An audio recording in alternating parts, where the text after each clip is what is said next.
Salut les filles, j'espère que vous allez bien. Aujourd'hui on se retrouve pour une nouvelle journée dans mon assiette et il s'agit de la numéro 11, donc j'espère vraiment que ça va vous plaire. On commence par le petit déjeuner, donc en ce moment j'ai refait un petit peu mes petits déj avec du yaourt et des flocons d'avoine. Donc là j'ai pris un sojason au citron qui est vraiment très très bon, un petit peu de flocons d'avoine, un citron mais c'est juste pour prélever le zeste, donc c'est un citron bio.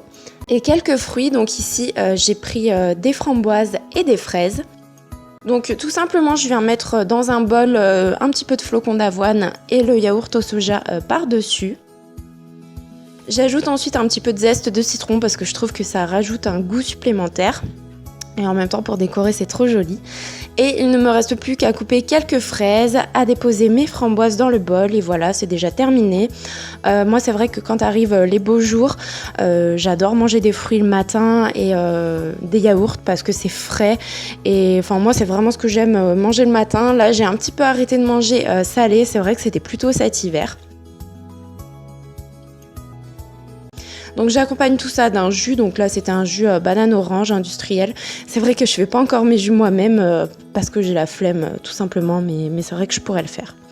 Ensuite pour le repas du midi, vous aurez besoin de sauce soja sucrée, de tofu nature en blocs, donc moi je crois que c'était 2 blocs de 200 grammes, de quelques jeunes pousses d'épinards, d'un oignon, d'un petit peu de semoule, donc moi j'en ai pris environ pour 2 personnes, une cuillère à soupe de moutarde à l'ancienne, une cuillère à soupe de raisin et un mélange d'épices, donc indien, ail, échalotes séchées et poivre. Donc pour commencer, dans un grand plat, je viens mettre ma moutarde, la sauce soja sucrée et les épices.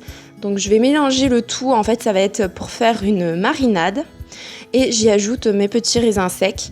Donc quand vous consommez du tofu nature, je vous conseille vivement de faire une marinade parce que sinon ça n'a pas vraiment de goût. Ensuite, je vais couper l'oignon en tout petits carrés.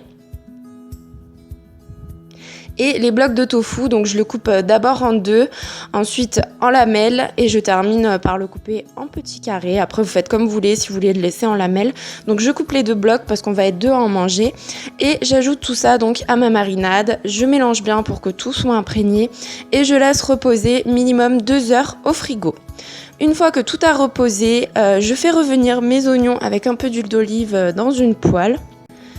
Et dès qu'ils sont un petit peu grillés, donc j'y ajoute le tofu avec toute la sauce, mais il n'y a plus beaucoup de sauce en fait parce que du coup ça a bien absorbé. Et une fois que ça a grillé, que ça a un petit peu mijoté, j'y ajoute mes pousses d'épinards et vous allez voir que ça réduit très très vite. Ça apporte une petite touche de verdure, je trouve ça bon parce que c'est assez croquant. Et à côté, donc je vais préparer ma semoule. Moi j'ajoute un filet d'huile d'olive. Je mélange tout ça et puis je mets de l'eau bouillante pour que ça cuise. Ce qui est pratique, c'est que c'est très rapide.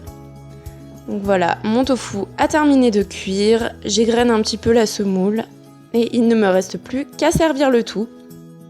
Donc alors moi le tofu, je trouve ça vraiment bon quand c'est mariné là avec les petits raisins et tout, ça me fait penser à un tagine, j'ai l'impression de manger du poulet, ça n'a pas le même goût, mais franchement le plaisir y est, je trouve ça vraiment très bon et c'est une bonne alternative à la viande. En ce qui concerne le goûter, bah là aujourd'hui j'étais pas chez moi donc je me suis emmené une pomme et je suis allée voir mon petit cheval. Donc vous inquiétez pas, je lui fais goûter quand même parce qu'il adore ça, c'est un gros gourmand, d'ailleurs ça se voit parce qu'il est un peu gros. Et puis voilà, j'ai passé toute l'après-midi dehors avec lui et avec mon petit chien, c'était bien sympa, il faisait beau, que demander de plus ? Pour le repas du soir, j'ai décidé de faire une pizza, donc j'ai acheté une pâte toute prête. J'ai pris un petit pot de sauce tomate à la provençale. J'ai pris du soja cuisine, mais c'est vraiment pas obligatoire. Moi, c'est parce qu'il était ouvert. Une boîte de haché de soja, un poivron jaune, un oignon, quelques petites tomates cerises et des olives. Donc pour commencer, je vais mettre ma pâte sur une grille de four. Je coupe mon oignon, donc cette fois, je le coupe en lamelles simplement.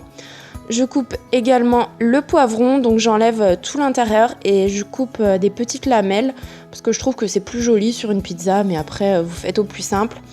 Et je coupe simplement en 2 mes petites tomates cerises.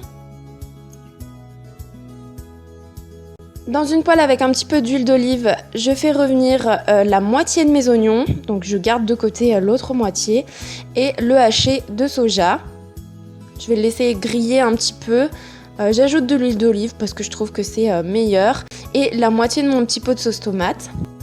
Donc je mélange bien et je vais assaisonner. Donc je mets des herbes de Provence, du sel, du poivre, enfin tout ce que j'aime. Et je laisse cuire quelques minutes. À côté, je viens ajouter donc la deuxième moitié de mon pot de sauce tomate sur ma pâte à pizza. Donc j'en applique de partout. Et une fois que le haché de soja est prêt, je le mets donc sur ma pâte à pizza. Je retourne un petit peu les bords parce que pour que ça fasse mieux quand même.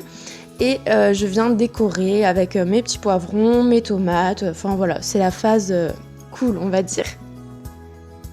Je mets les olives et j'ajoute donc la dernière partie de mes oignons parce que j'adore les oignons cuits comme ça. Je trouve que c'est croquant, j'aime trop. Je termine avec un filet donc de soja à cuisine, mais comme je vous ai dit, c'est pas obligatoire. Moi, je trouve que ça remplace bien le fromage. Et puis vu qu'il était ouvert, voilà. Mais n'ouvrez pas un petit pot juste pour ça. Ensuite, je vais enfourner ma pizza dans un four à 220 degrés pendant environ 10-12 minutes. À vous de surveiller si vous aimez plutôt les pâtes un peu molles ou croustillantes. C'est vous qui voyez. Et voilà, c'est déjà terminé. J'ai ajouté un petit peu de roquette dessus parce que je trouvais que déjà c'était super joli et puis ça apporte un petit peu de fraîcheur. Et voilà, donc on a mangé une moitié chacun avec mon chéri et c'était vraiment une tuerie. Je vous conseille d'essayer. Voilà les filles, cette vidéo est déjà terminée. J'espère sincèrement qu'elle vous aura plu. Je vous fais à toutes de très très gros bisous et je vous dis à très bientôt. Bye bye!